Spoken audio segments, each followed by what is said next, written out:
Welcome to Northern Mystery Archives. Here we don't soften the truth and we don't skip the details. We investigate the forgotten files from the far north of Canada, the disappearances that were quietly shelved, the settlements that faded from every map, the transmissions that were never meant to be heard again. In this channel, nothing is hidden.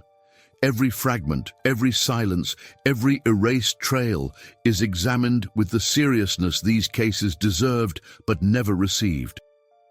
If you value cold, atmospheric, minimalist investigations into the unexplained wilderness of the North, you're in the right place.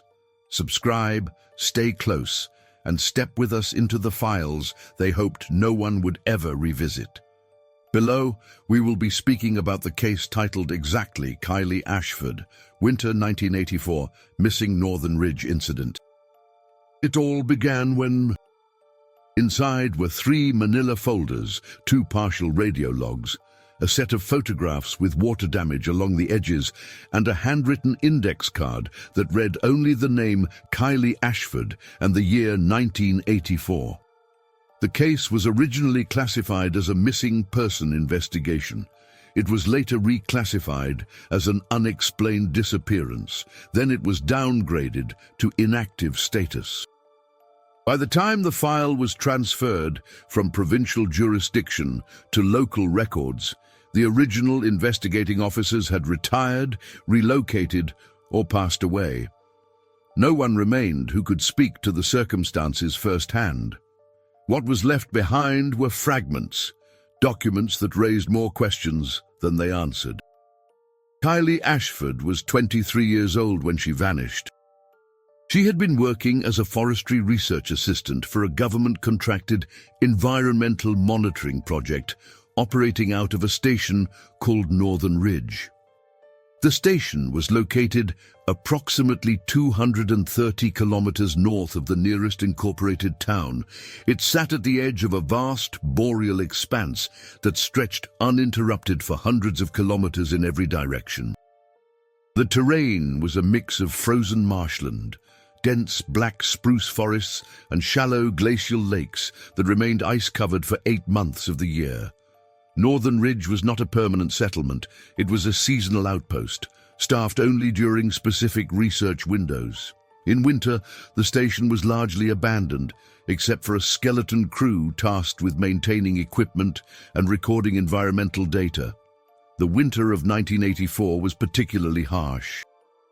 Temperatures dropped below -40 degrees Celsius for weeks at a time. Daylight lasted only a few hours. The roads leading to the station became impassable by mid-December. Supplies were delivered by small aircraft when weather permitted, but flights were frequently delayed or cancelled. Kylie had volunteered to remain at the station through the winter season. She was one of only 3 personnel assigned to the site during that period. The other 2 were a senior research coordinator named Victor Drummond and a maintenance technician named Owen Healy. According to the employment records recovered from the file, all 3 had signed extended contracts that covered the period from November through March. They were considered experienced personnel. They had been briefed on the isolation and the risks. They had been provided with emergency protocols and communication equipment. The last confirmed radio transmission from Northern Ridge was received on the evening of February 9th, 1984. The transmission was routine. It consisted of a brief weather update and a confirmation that all systems were functioning normally.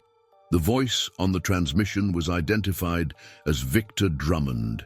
He reported clear skies, stable temperatures, and no immediate concerns. The transmission ended at approximately 8:45 in the evening. No further communication was received from the station after that point. When a scheduled supply flight attempted to land at Northern Ridge on February 14th, the pilot reported that the station appeared abandoned. The buildings were intact, but there were no signs of activity, no smoke from the chimneys, no movement, no response to radio calls.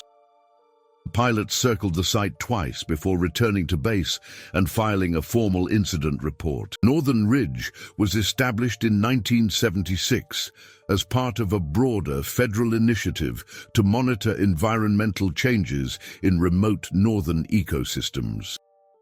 The station was built on a small plateau that overlooked a series of interconnected lakes, known locally as the Chain Lakes. The site was chosen for its relative accessibility and its position within a region that had been identified as ecologically significant.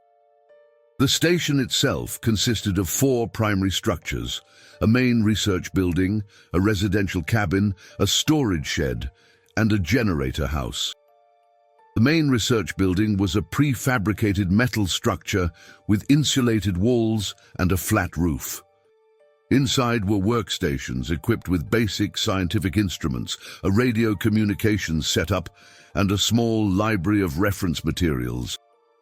The residential cabin was a single-story wooden building with 3 bedrooms, a shared kitchen, and a common area with a wood-burning stove. The storage shed housed fuel supplies, spare parts, and emergency provisions. The generator house contained the diesel generator that provided power to the station during the winter months when solar panels were insufficient. The surrounding landscape was typical of the northern boreal zone. Black spruce and jack pine dominated the forest cover. The ground was a thick layer of moss and lichen over permafrost. In winter, snow accumulated to depths of 2 meters or more in sheltered areas. The lakes froze solid by late November and remained frozen until April. The nearest human settlement was a small indigenous community located approximately 100 kilometers to the southeast. That community had no direct road access to Northern Ridge. The only route to the station was a seasonal logging road that became impassable once the first heavy snowfalls arrived. Isolation was a defining characteristic of Northern Ridge. Personnel stationed there were expected to be self-sufficient for extended periods. Communication with the outside world was maintained through a high-frequency radio system that required manual operation. There was no telephone service, no internet, no television. The only connection to the broader world was the radio and the occasional supply flight. For those who worked at the station, the experience was described as both peaceful and profoundly lonely. Kylie Ashford had arrived at Northern Ridge in late October of 1983. She had been hired as a research assistant after completing a degree in environmental science. Her responsibilities included collecting water samples, recording meteorological data, and assisting with wildlife observation protocols. According to her personnel file, she was described as diligent, organized, and comfortable with the isolation. She had expressed interest in spending a full winter at the station in order to gain experience in extreme environment research. Victor Drummond, the senior research coordinator, had been working with the Northern Ridge project since its inception. He was 51 years old in 1984. He had spent most of his career in remote field stations across the Canadian North. He was regarded as highly experienced and capable of managing the challenges associated with winter operations. His role at the station involved overseeing all research activities, maintaining communication with project headquarters, and ensuring the safety and well-being of the team. Owen Healy was the maintenance technician. He was 37 years old and had been employed by the project for 6 years. His responsibilities included maintaining the generator, repairing equipment, and ensuring that the buildings remained habitable through the winter. He was described in employment records as reliable and skilled, though he kept largely to himself. He had spent multiple winters at Northern Ridge and was familiar with the rhythms of life at the isolated station. The 3 of them were alone at Northern Ridge from early December onward. The last departing personnel left the station on December 3rd. After that, Kylie, Victor, and Owen were the only human presence for hundreds of kilometers. They had sufficient supplies to last until the scheduled resupply in mid-February. They had fuel for the generator, they had food, they had the necessary equipment to carry out their work. They had been in regular radio contact with project headquarters. There was no indication that anything was wrong. The winter proceeded as expected for the first 2 months. Weekly radio check-ins were conducted without incident. The weather was severe, but within normal parameters for the region. The station operated smoothly. Then, in early February, the communication pattern began to shift. The radio transmissions became shorter, less detailed, more perfunctory. The last transmission, on February 9th, was the briefest yet. The silence that followed the final transmission from Northern Ridge was not immediately recognized as a cause for concern. Delays in radio communication were not uncommon during winter operations.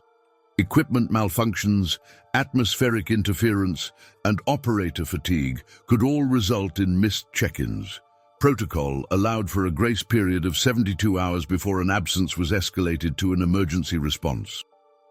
It was only after 4 days of complete silence that headquarters initiated contact attempts using alternative frequencies. When those attempts failed, a decision was made to dispatch a reconnaissance flight. The pilot who flew to Northern Ridge on February 14th was an experienced bush pilot named Martin Thorpe. He had made dozens of supply runs to the station over the years. He knew the site well. He knew what it looked like when it was occupied. When he arrived over the station that afternoon, he immediately noticed that something was off. There was no smoke coming from the chimneys. The exterior lights that were typically left on during daylight hours to mark the landing strip were not illuminated. The snow around the buildings appeared undisturbed.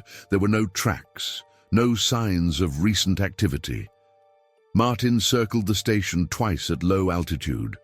He attempted to raise the team on the radio. No response. He could see that the buildings were intact.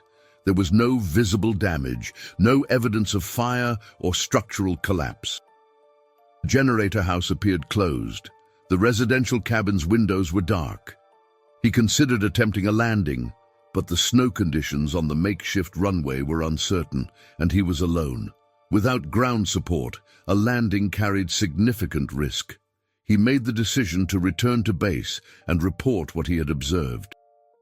A search and rescue team was assembled and dispatched the following morning.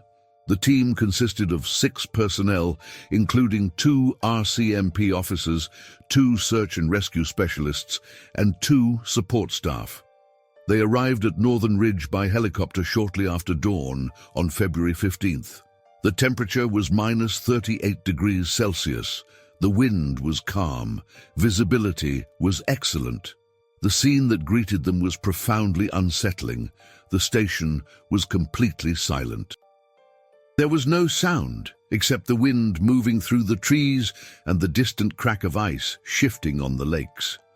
The residential cabin door was closed but unlocked. When the team entered, they found the interior in a state that suggested recent occupation, but also abandonment. The wood stove was cold, the ashes were days old, the kitchen was clean, there were no dirty dishes, no food left out. The beds in all 3 bedrooms appeared to have been made. Personal belongings were present in each room: clothing, books, notebooks, toiletries, everything you would expect to find if the occupants had simply stepped out for a short time. The main research building was similarly undisturbed. Equipment was in place. Notebooks containing data entries were stacked neatly on the desks. The last entry in the station logbook was dated February 8th. It was written in Victor Drummond's handwriting. It recorded routine observations: air temperature, wind direction, ice thickness measurements from the nearest lake. There was nothing unusual in the content. The entry ended mid-page. The next pages were blank. The generator house was functional. The diesel generator was off, but there was still fuel in the tank. The battery backup system had drained, which explained the lack of power to the station. The radio equipment in the main building was intact and appeared to be in working order, though it was unpowered. When the search team restored power using a portable generator they had brought with them, they tested the radio. It functioned normally. The storage shed was locked. Inside, they found that supplies were largely intact. Food stores were diminished but still adequate. Fuel drums were present. Emergency equipment, including a snowmobile, was accounted for. There was no indication that the team had been preparing for an evacuation or an emergency departure. Everything was in its place. The search team conducted a thorough examination of the surrounding area. They looked for tracks, for signs of movement, for anything that might indicate where the 3 missing individuals had gone. The snow around the station was deep and largely undisturbed. There were some faint impressions near the residential cabin that may have been footprints, but they were heavily obscured by wind and subsequent snowfall. No clear trail could be established. One detail stood out. In the residential cabin, in the room that had been assigned to Kylie Ashford, the team found her winter parka hanging on a hook by the door. Her boots were placed neatly beneath the coat rack. Her gloves were on the shelf above. In the northern winter, at temperatures that could kill an unprotected person in minutes, no one would voluntarily leave without their outer clothing. And yet, Kylie's essential survival gear remained in the cabin. The same was true for the other 2. The initial search operation lasted for 11 days. Teams combed the area surrounding Northern Ridge in expanding circles. They used tracking dogs. They used helicopters equipped with thermal imaging equipment. They searched the frozen lakes, checking for areas where the ice might have been compromised. They searched the forest, looking for any indication that the missing individuals had attempted to travel on foot. They found nothing. The RCMP officers leading the investigation documented everything they could. They photographed the station. They collected the logbooks, the personal journals, the work notes. They interviewed personnel who had worked at Northern Ridge in previous seasons. They reviewed the employment records and personal histories of Kylie Ashford, Victor Drummond, and Owen Healy. They found no red flags, no conflicts, no indication of interpersonal problems or psychological distress. One of the most perplexing aspects of the case was the condition of the station itself. If the 3 individuals had left voluntarily, there should have been some preparation. Food packed, supplies gathered, a note, an entry in the logbook explaining the decision. But there was none of that. If they had left under duress, there should have been signs of a struggle, disarray, evidence of forced entry or conflict. But the station was orderly, calm, undisturbed. The radio logs were analyzed in detail. The last transmission on February 9th had been reviewed multiple times. Victor Drummond's voice was clear. His tone was steady. He reported that conditions were stable. There was no indication of distress or urgency. The transmission was routine in every respect. There was nothing in the content or the delivery that suggested anything was wrong. Investigators attempted to reconstruct a timeline. The last logbook entry was dated February 8th. The last radio transmission was February 9th. Sometime between the evening of February 9th and the morning of February 14th, when the pilot observed the station from the air, the 3 occupants had disappeared. That gave a window of approximately 5 days. In that time, they had vanished without leaving behind a clear trail, without taking their winter clothing, and without providing any explanation. Theories were proposed. The most obvious was that they had succumbed to the cold. But if that were the case, their bodies should have been nearby. Search teams had covered the immediate area extensively. Thermal imaging should have detected remains. The dogs should have found something. None of that happened. The second theory was that they had fallen through the ice on one of the lakes. Teams drilled test holes and used sonar equipment to scan beneath the ice. They found nothing. A third theory suggested that they had been attacked by wildlife. The region was home to wolves and black bears, though bears would have been hibernating in February. Wolf attacks on humans were extremely rare, and there was no evidence of blood or struggle at the station. No torn clothing, no signs of predation. The theory was considered unlikely. Some investigators entertained the possibility of foul play. Perhaps an outsider had arrived at the station. But the isolation of Northern Ridge made that scenario difficult to support. The nearest community was over 100 kilometers away, accessible only by difficult terrain in winter. There were no other known human presences in the region at that time. The station was monitored by supply flights, and no unauthorized aircraft had been reported. The foul play theory lacked a plausible mechanism. As the investigation continued, attention turned to the personal effects left behind. Kylie Ashford's journal was found in her room. It contained entries up until February 7th. The entries were mundane, observations about the weather, notes on her work, reflections on the isolation. In one entry, dated February 3rd, she wrote about the quality of the silence at Northern Ridge. She described how the absence of mechanical noise and human activity created a kind of acoustic emptiness that was both peaceful and unsettling. She wrote that sometimes late at night she could hear the ice on the lakes cracking and shifting, and the sound carried for kilometers. In another entry, dated February 6th, she mentioned that Victor had been spending more time in the main research building than usual. She noted that he seemed preoccupied. She didn't elaborate. The entry ended there. The next entry, on February 7th, was shorter. She wrote only that the days were starting to feel longer, that the darkness was oppressive, and that she was looking forward to the first supply flight in mid-February. That was the last entry in her journal. Victor Drummond's notes were more technical. He kept detailed records of the research work being conducted. His handwriting was precise. His entries were methodical. There was nothing in his notes that suggested any concern or unusual observation. Owen Healy did not keep a journal. His personal effects included a few books, some tools, and a collection of letters from family members. The letters were mundane. Updates from home. Nothing remarkable. One item recovered from the main research building did attract attention. It was a cassette tape found in a drawer beneath the radio equipment. The tape was unlabeled. When investigators played it back, they heard a recording of a radio transmission. The voice was Victor Drummond's, but it was not a transmission that had been logged or reported. In the recording, Victor's voice was low and deliberate. He was speaking slowly, as if choosing his words carefully. The recording was fragmented. It began mid-sentence. Victor was saying something about light. He mentioned seeing light to the north. He described it as unusual.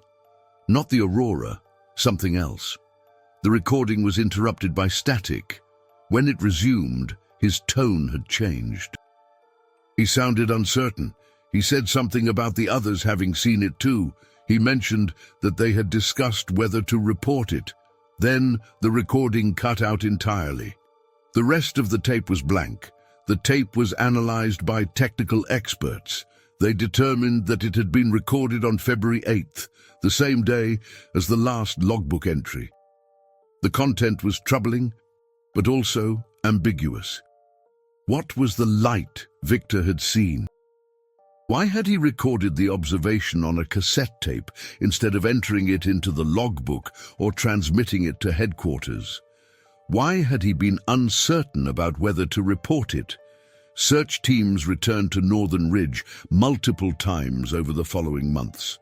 They expanded the search radius. They re-examined the station. They found no additional clues. By late spring, when the snow melted and the lakes thawed, a final comprehensive search was conducted. Divers were brought in to search the lakes. Ground teams combed the forest on foot. Nothing was found. No bodies, no evidence, no answers. The case was officially classified as an unexplained disappearance. The families of Kylie Ashford, Victor Drummond, and Owen Healy were informed that the investigation had reached an impasse. The file was kept open for several years, but as time passed and no new information emerged, it was eventually moved to inactive status. In the years following the disappearance, various theories emerged in an attempt to explain what had happened at Northern Ridge. Some were grounded in rational analysis. Others ventured into more speculative territory. None have been conclusively proven or disproven. The exposure theory remains the most straightforward explanation. It posits that the three individuals left the station for some reason, became disoriented in the extreme cold, and succumbed to hypothermia before they could return. The problem with this theory is the absence of their winter clothing. No rational person would leave the cabin in -40-degree weather without proper gear. Some have suggested that a medical emergency might have caused disorientation, leading to irrational behavior. Carbon monoxide poisoning from the wood stove has been proposed as a potential cause, though the stove was vented and there was no evidence of malfunction. Additionally, if all three had been affected simultaneously, it would be unusual, and even if they had left the cabin in a confused state, their bodies should have been found nearby. The extensive search found nothing. The ice theory suggests that the group may have ventured out onto one of the frozen lakes and fallen through a weak spot in the ice. The lakes around Northern Ridge were deep, and the ice could be unpredictable, particularly in areas where underwater currents were present. However, investigators specifically examined the lakes for signs of compromised ice. They used sonar equipment. They brought in divers after the thaw. They found no evidence of a breakthrough, no personal items, no remains. The theory also fails to explain why the group would have gone onto the ice without their winter clothing. The wildlife theory has been largely dismissed. While it is true that the northern wilderness is home to predators, there was no physical evidence of an animal attack. No blood, no tracks, no signs of struggle. Predatory animals do not typically remove all trace of their victims, particularly in winter conditions where scavenging is less likely. The outsider theory posits that an unknown third party arrived at Northern Ridge and caused harm to the occupants. This theory is difficult to support given the isolation of the station. There were no other human presences reported in the area, no aircraft, no snowmobile tracks. The nearest community had no record of anyone traveling toward Northern Ridge during the relevant time period.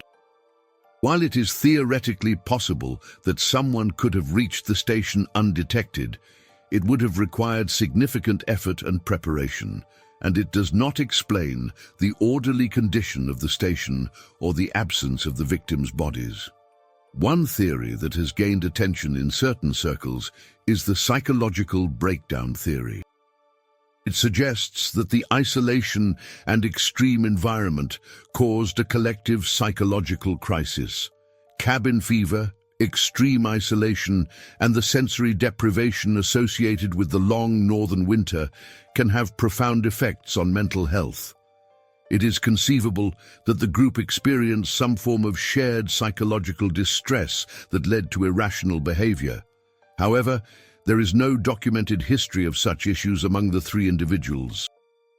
Their communication with headquarters in the weeks leading up to the disappearance was normal. There were no reported conflicts or signs of distress. The recorded tape found at the station has fueled more speculative theories. Victor Drummond's reference to seeing an unusual light has led some to suggest that the group may have witnessed something extraordinary, something that prompted them to leave the station to investigate. The northern wilderness is known for unusual atmospheric phenomena. The aurora borealis is common, but other optical effects can occur under certain conditions. Ice crystals in the atmosphere can create halos, sundogs, and other light phenomena. It is possible that the group saw something they did not recognize and decided to investigate. But again, this does not explain why they would have left without their winter clothing, or why they would have abandoned their research station without leaving a clear record of their intentions. Some have pointed to the deliberate orderliness of the station as significant. The made beds, the clean kitchen, the locked storage shed. It has been suggested that this indicates the group was preparing for something, that they knew they were leaving and wanted to leave the station in good condition. But if that were the case, why not leave a note? Why not make a final radio transmission explaining their plans? The orderliness could also be interpreted differently. It could simply reflect the habits of experienced field personnel who maintained a disciplined routine, even in isolation. The question of the missing winter clothing remains central to nearly every theory. Without those garments, survival in the environment outside the cabin would have been measured in minutes, not hours. If the group left voluntarily, they either intended to return very quickly, or they were in a state of mind where rational decision-making had been compromised. If they left under duress, the absence of their clothing suggests they were forced to leave in a hurry without time to prepare. But who or what could have compelled them to do so? One detail that has been noted by those familiar with the case is the date of the last transmission, February 9th. In the weeks leading up to that date, the days at Northern Ridge would have been at their shortest. The sun would have risen late and set early. The darkness would have dominated. Some have speculated that the extended darkness may have contributed to psychological strain. Others have noted that February is typically the coldest month in that region. The combination of extreme cold and prolonged darkness creates an environment that is profoundly hostile to human life. It is an environment that can distort perception and judgment. There is also the matter of Victor Drummond's behavior in the days before the disappearance. Kylie Ashford noted in her journal that he had been spending more time alone in the research building, that he seemed preoccupied. Was he observing something? Recording something? The cassette tape suggests he was documenting observations that he chose not to include in the official logbook. Why? Was he uncertain of what he was seeing? Was he concerned about how his observations would be interpreted? The investigation file contains one additional piece of information that was not widely circulated. In the weeks following the disappearance, 2 separate individuals reported seeing lights in the area north of Northern Ridge. One was a pilot flying a route that passed approximately 50 kilometers from the station. He reported seeing a bright, stationary light on the horizon one evening in late February. He assumed it was a reflection or an atmospheric effect. He did not investigate. The second report came from a trapper who was working in the region in early March. He reported seeing a light moving slowly through the trees one night. He described it as pale and steady, not like a flashlight or a fire. He did not approach it. He left the area the next morning. These reports were included in the file but were never fully investigated. By the time they were documented, the search operation had concluded. The reports were considered anecdotal and unverifiable. The case of Kylie Ashford and the Northern Ridge incident remains unresolved. The official file was closed in the early 1990s, though it was never formally solved. The families of the missing individuals were left without answers. The station where they disappeared no longer exists. The site has been reclaimed by the forest. Only the foundation remnants remain, barely visible beneath the moss and undergrowth. Over the years, the case has been revisited periodically by researchers and investigators interested in unexplained disappearances. Each review has yielded the same conclusion. There is insufficient evidence to determine what happened. The physical facts are clear. 3 people vanished from an isolated research station in the middle of winter. They left behind their winter clothing, their personal belongings, and no explanation. Despite extensive searches, no trace of them was ever found. Some files are like that. They resist resolution. They remain open questions, catalogued and stored away, waiting for new information that may never come. The disappearance at Northern Ridge is one of those files. It is a case defined not by what was found, but by what was absent. The absence of bodies, the absence of evidence, the absence of a clear narrative that makes sense of the known facts. Kylie Ashford was 23 years old. She had her entire life ahead of her. She had chosen to spend a winter in one of the most isolated places in the country, pursuing work that mattered to her. Victor Drummond was an experienced researcher who had spent decades working in remote environments. Owen Healy was a skilled technician who understood the challenges of northern operations. All three were prepared, all three were competent, and yet all three disappeared in circumstances that have never been adequately explained. The file sits in an archive now. It is stored alongside countless other files documenting events that were never fully understood, disappearances, accidents, mysteries. Each one represents lives interrupted, questions unasked, answers that remain out of reach.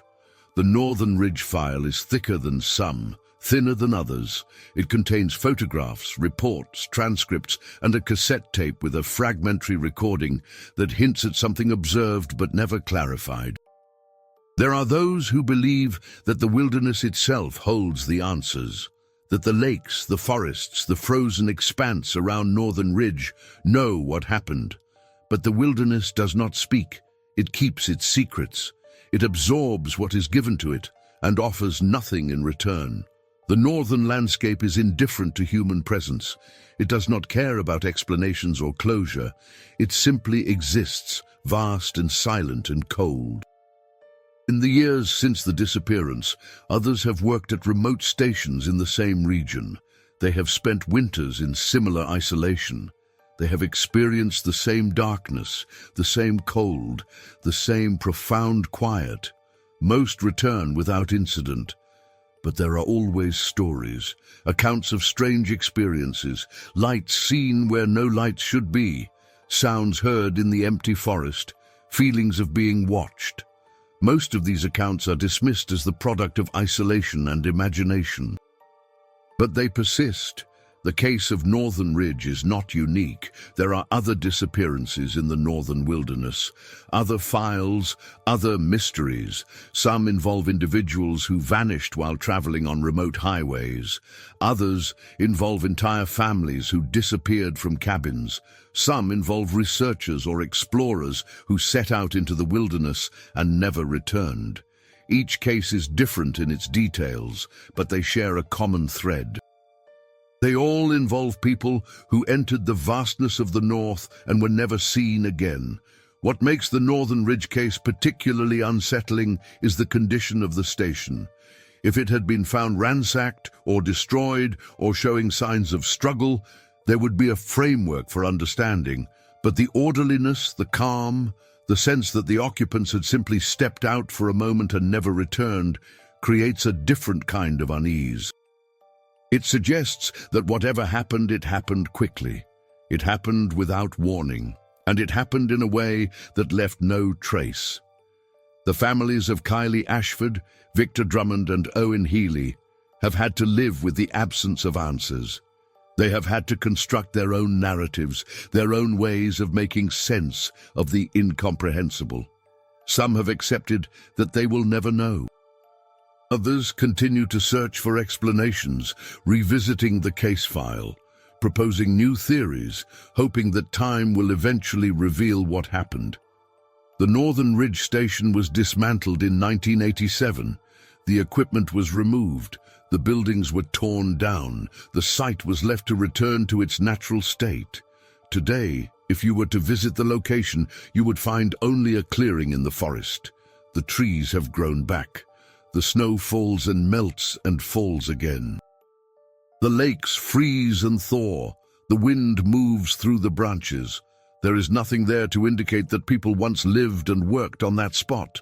Nothing except a few rusted bolts embedded in concrete foundations that are slowly being consumed by moss. The file remains. It is stored in a basement archive, boxed and labeled, waiting for someone to request it, waiting for new information, waiting for resolution that may never come. The photographs inside show a station that looks peaceful, the residential cabin with its windows glowing, the research buildings surrounded by snow, the frozen lakes stretching to the horizon. It is hard to look at those photographs and imagine what happened there. Hard to reconcile the calm, orderly appearance with the mystery that followed. This is the nature of certain cases. They do not offer closure. They do not provide satisfying conclusions. They remain open, unresolved, suspended in a state of permanent uncertainty. The disappearance at Northern Ridge is one of those cases. It is a file that was documented, investigated, and ultimately shelved. It is a story that begins with routine work in a remote station and ends with an emptiness that has never been filled. Kylie Ashford, Victor Drummond, Owen Healy, 3 names, 3 lives, 3 disappearances, 1 file, 1 case, 1 mystery that has never been solved.